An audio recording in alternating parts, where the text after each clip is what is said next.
CBI ಅಂಗಳವನ್ನ ತಲುಪಿದೆ ವಾಲ್ಮೀಕಿ ನಿಗಮ ಹಗರಣವನ್ನ CBI ತನಿಖೆಗೆ ಆದೇಶಿಸಿದ ಹಿನ್ನೆಲೆಯಲ್ಲಿ ಹೈಕಮಾಂಡ್ ಭೇಟಿಗೆ ಮುಂದಾಗ್ತಾ ಇದ್ದಾರೆ ಕುಮಾರ್ ಬಂಗಾರಪ್ಪ.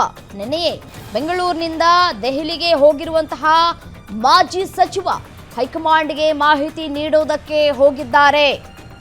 ಈ ಹಿಂದೆ ವಾಲ್ಮೀಕಿ ಹಗರಣದ ವಿರುದ್ಧ ಹೋರಾಟ ಮಾಡಿದಂತಹ ರೆಬೆಲ್ಸ್ ನಮ್ಮ ಅರ್ಜಿಯ ಮೇಲೆ ಕೋರ್ಟ್ ಸಿಬಿಐಗೆ ನೀಡಿದಂತಹ ವಿಚಾರಕ್ಕೆ ಸಂಬಂಧಪಟ್ಟಂತೆ ನಾಗೇಂದ್ರ ವಿರುದ್ಧ ನಮ್ಮ ಹೋರಾಟಕ್ಕೆ ಬೆಲೆ ಸಿಕ್ಕಿದೆ. ಹಿಂದೆ ನಾವು ಪಾದಯಾತ್ರೆ ಮಾಡೋದಕ್ಕೆ ಹೊರಟಾಗ ಅದನ್ನ ತಡೆಯಲಾಗಿತ್ತು. ಆದ್ರೀಗ ನಮ್ಮ ಹೋರಾಟದಿಂದ ಕೆಲ ಸಚಿವರಿಗೂ ಸಂಕಷ್ಟ ಎದುರಾಗಿದೆ. ಇದು ರಾಜ್ಯ ಬಿಜೆಪಿಗೆ ಸಂದ ಜಯ ಅಂತ ತಿಳಿಸುವುದಕ್ಕೆ ಕುಮಾರ್ ಬಂಗಾರಪ್ಪ ಅವರು ಹೊರಟಿದ್ದಾರೆ.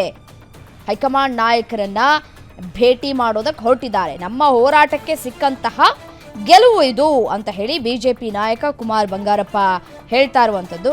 ವಾಲ್ಮೀಕಿ ಅಭಿವೃದ್ಧಿ ನಿಗಮದ ಹಗರಣ ಕುರಿತಂತೆ ಹೈಕೋರ್ಟ್ ತೀರ್ಪಿನ ಹಿನ್ನೆಲೆಯಲ್ಲಿ ರಾಜ್ಯ ಬಿಜೆಪಿಯ ಅತೃಪ್ತ ಮುಖಂಡರ ಬಣದಲ್ಲಿ ಇದೀಗ ಸಂತಸ ವ್ಯಕ್ತವಾಗ್ತಾ ಇದೆ.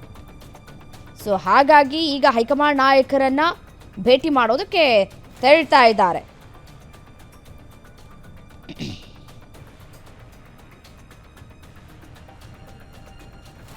ವಾಲ್ಮೀಕಿ ಅಭಿವೃದ್ಧಿ ನಿಗಮದ ಹಗರಣವನ್ನ ಸಿಬಿಐಗೆ ವಹಿಸಬೇಕು ಅಂತ ಹೇಳಿ ನಾವು ನ್ಯಾಯಾಲಯದ ಮೆಟ್ಟಲನ್ನ ಹತ್ತಿದ್ವು.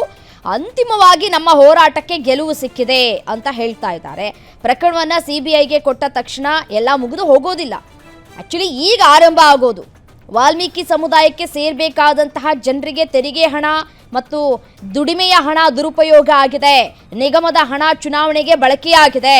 ಬಳಸ್ಕೊಂಡವರಿಗೂ ತಕ್ಕ ಶಾಸ್ತಿ ಆಗಬೇಕು, ಮತ್ತೆ ಸಿಬಿಐಗೆ ಒಪ್ಪಿಸಬೇಕು ಅಂತ ಹೇಳಿ ಬಿಜೆಪಿ ಪರವಾಗಿ ಅರವಿಂದ್ ಲಿಂಬಾವಳಿ ಮತ್ತೆ ರಮೇಶ್ ಜಾರಕಿಹೊಳಿ, ಬಸನಗೌಡ ಪಾಟೀಲ್ ಯತ್ನಾಳ್ ಎಲ್ಲರೂ ಕೂಡ ಸಹಿ ಹಾಕಿ ಪ್ರಕರಣವನ್ನ ದಾಖಲಿಸಿದ್ರು.